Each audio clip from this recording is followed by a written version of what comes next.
بسم الله والصلاة والسلام على رسول الله. ازيكم يا حبايبي؟ عاملين ايه؟ يا رب تكونوا بخير. شتاء يعني بصارة وعدس والحاجات الحلوة الجميلة اللي بتدفي دي. هنعمل البصارة اللي مش هتوقفنا كتير في المطبخ، وغدا في منتهى الجمال، وهنزوقها كده بشكل حلو عشان الولاد يقبلوا عليها وياكلوها. يلا نسمي الله وندخل على المقادير.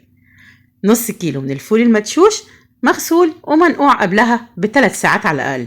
هضيف عليه راس من التوم، وكمان راس متوسطة من البصلة اللي متخرطة صغير. هحط كمان 3 ربط من الخضرة، شبت وبقدونس وكزبرة.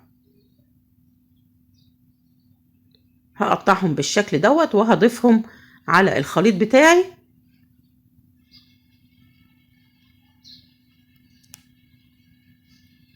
بالشكل ده. هتبل بقى البصارة الجميلة بتاعتي ديت.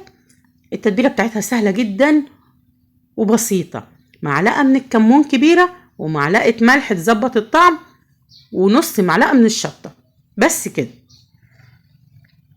نرفع بقى المكونات دي كلها على النار ولحد ما تستوي. احنا هنحضر البصلة الجميلة اللي بنجرنش بيها الطبق بتاعنا في الاخر، وبتديله الشكل الحلو اللي بيخلي عينينا كده تقبل على الطبق دوت، ونبقى بنفضله من اي حاجة موجودة على السفرة بتاعتنا.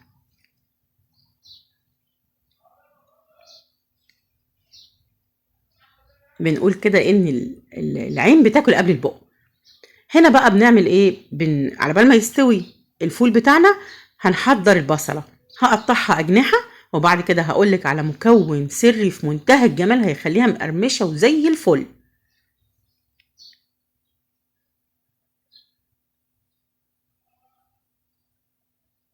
ده المكون اللي بيخلي البصل بتاعنا اللي بنشوفه في المحلات مقرمش وجميل، وبنبقى مش عارفين هو معمول كده ازاي. بعد ما قطعتها فصصت البصلة من بعضها، وبعد كده هضيف عليها معلقة كبيرة من النشا واقلبها كويس، وانزل بيها في الزيت. بعد ما تصفر اللون الذهبي الجميل بتاعها على طول هرفعها من الزيت. هتسمعي دلوقتي صوت القرمشة بتاعتها في منتهى الجمال.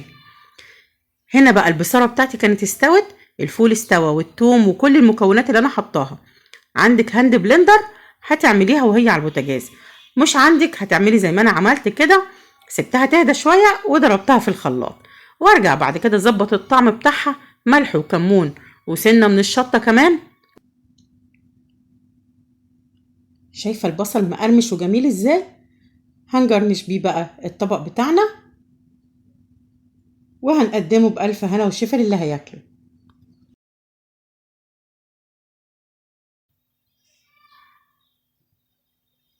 بعد كده جبت معلقتين من الزيت اللي انا قليت فيه البصل وحطيتهم على الوش. هنقدمها بقى مع فول. هنقدمها مع بصل اخضر، وكمان هنقدمها مع اللفت. الموسم بتاع اللفت اليومين دول وفي منتهى جمال ومال السوق. هاتيه واعمليه مرة واتنين قبل ما يبدأ يشيخ. أكلة في منتهى الجمال، ما كلفتنيش وما وقفتنيش في المطبخ كتير. وما تنساهاش دايما على سفرتك في الشتاء. خليها كده في القايمة بتاعتك مرة في الأسبوع. بس كده. لو عجبك الفيديو ما تنسنيش في اللايك والشير والسبسكرايب، تفعيل جرس الإشعارات، بإذن الله يوصلك كل جديد. شكرا لكم، والسلام عليكم ورحمة الله وبركاته.